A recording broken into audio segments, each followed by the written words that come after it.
Bonjour à tous nos amis qui sont amis de notre programme La Voix du Docteur et qui nous suivent à travers le monde. Aujourd'hui, nous allons aborder un sujet de base important qui est beaucoup négligé dans notre église aujourd'hui. C'est sur le salut parfait. Le mot salut vient du grec sozo. Et ce mot sozo, traduit par le salut en français, englobe tous les actes de la rédemption.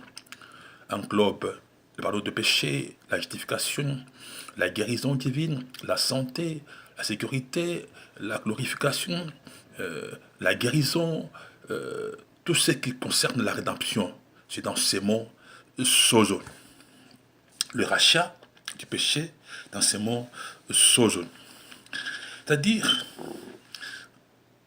tout ce que le péché et les péchés ont provoqué, ont causé dans la vie de l'homme est résolu par le mot sozo. Nous avons le péché au singulier et le péché au pluriel. Nous allons revenir sur chaque point concernant le péché au singulier et le péché au pluriel.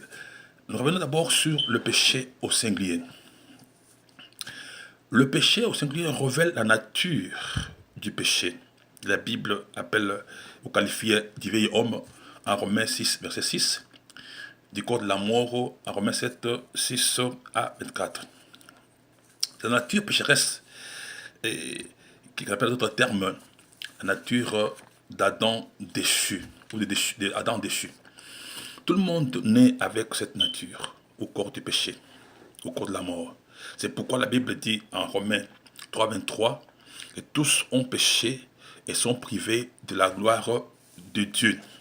Tous ont péché, pas parce qu'ils ont pratiqué les péchés, non, mais du fait d'avoir été nés dans le péché, ayant hérité la nature d'Adam déchu, c'est-à-dire Adam en péchant, n'est-ce pas, a péché avec toute l'humanité.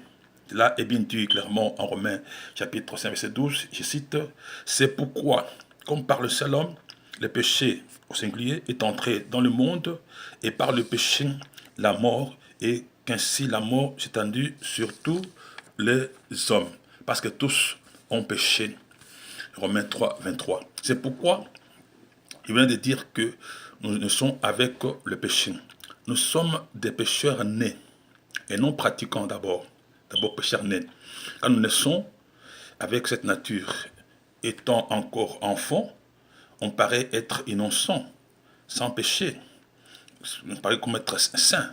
Mais au fur et à mesure que nous grandissons, cette nature d'Adam déchu se développe et grandit avec nous.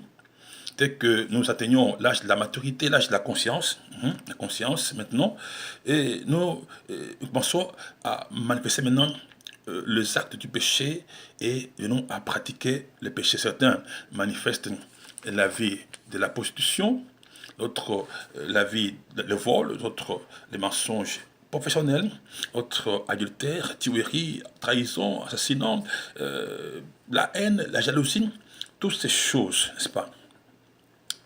C'était en nous quand nous sommes nés. Maintenant, quand on a grandi avec la conscience, maintenant, commence à se manifester et devenons pratiquants du péché au pécheur pratiquants. Cette nature s'impose de telle manière que nous ne pouvons pas nous en passer. Voilà, l'apôtre Paul dit en Romains chapitre 7, versets 9 à 20, je cite, « Car je ne fais pas le bien que je veux, je fais le mal que je ne veux pas. Et si je fais le bien que je ne... je ne fais pas le bien que je ne veux pas, que je veux, ce n'est plus moi. Si je fais le mal que je ne veux pas, c'est pas moi qui le fais. Mais c'est le péché qui habite en moi. C'est cette nature d'Adam qui habite en moi. N'est-ce pas? Qui fait cela. Bien aimé, cette nature pécheresse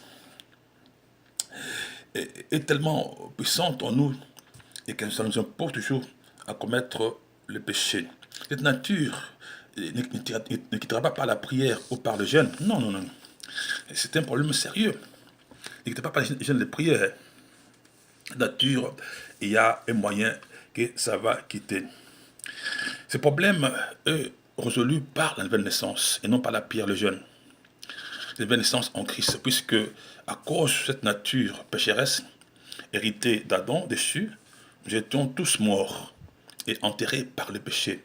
Maintenant, en recevant Jésus comme Seigneur Sauveur, mais c'est dans notre vie, nous recevons la nouvelle vie, la nouvelle nature, la nature de Christ, c'est-à-dire la nouvelle naissance. Dieu ôte le péché, n'est-ce pas? La nature du péché, ôte la nature adamique qui était en nous, cette nature déchue qui était en nous.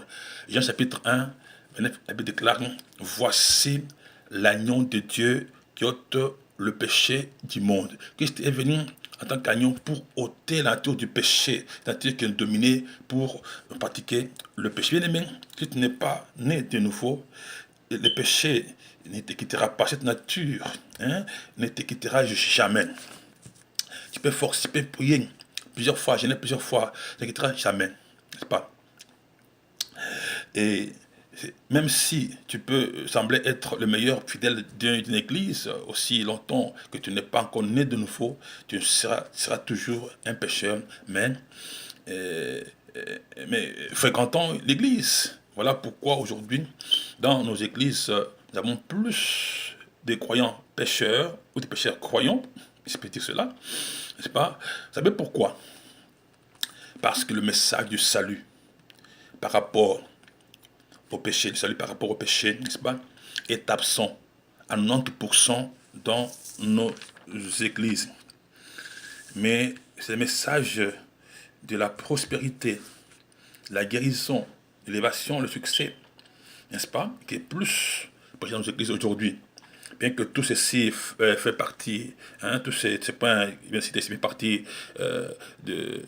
font partie du salut, la guérison, la délivrance, la prospérité, le miracle, le succès, c'est pas du salut, mais c'est plus prêché, n'est-ce pas, par rapport à ce qui est encore de base. Mais l'aspect de base est que Jésus est venu traiter d'abord avec le problème du péché et des péchés. Cette nature qui est à la base, n'est-ce pas, de ce que nous voyons aujourd'hui, qui produit et continue à produire le péché, n'est-ce pas? Le péché au pluriel, beaucoup de péché au pluriel, je veux dire au pluriel, et toutes ses conséquences. Maladie, pauvreté, médiocrité, bassesse, manquement, ce sont les conséquences, n'est-ce pas, de péché, n'est-ce pas, que nous commettons, qui viennent de la nature du péché sont en nous. Alors, nos messages doivent d'abord traiter avec ce grand problème qui est qu'est-ce que ce problème? Et qu'est-ce que nous voyons aujourd'hui? Et qu'est-ce que nous sommes en train de faire? Nous sommes en train de couper les branches d'un arbre qui produit le fruit empoisonné au lieu de le déraciner pour en finir avec les fruits empoisonnés. Bien aimé, prêcher la bénédiction, c'est très bien. C'est bien d'écouter la parole, la bénédiction, de la prêcher, c'est très bien. Mais écoutez maintenant la vraie bénédiction. Acte 3, 26, je cite, « C'est à vous, premièrement, que Dieu, ayant envoyé son serviteur Jésus, bien sûr, l'a envoyé pour vous bénir en vous détournant chacun de ses iniquités. » Voilà où commence maintenant la vraie bénédiction. La vraie bénédiction commence là.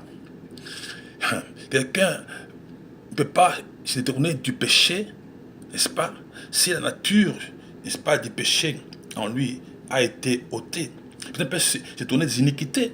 C'est pas si cette nature, du péché en lui, cette nature qui produit ce péché en lui n'a pas été tirée. Ce n'est pas né de nouveau. Bien-aimé ministre de l'Évangile, revenons un peu en arrière.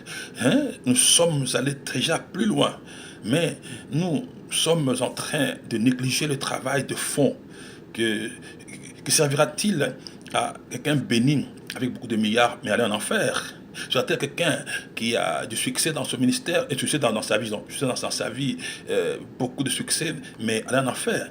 C'est ça le problème que nous avons aujourd'hui. Nous devons apporter le message du salut parfait. Il faut commencer par le commencement, poser le base, que le champ d'abord soit né de nouveau, la nature du péché soit ôtée dans le personne. Ne dis pas, tu peux pas dire à quelqu'un, laisse les péchés.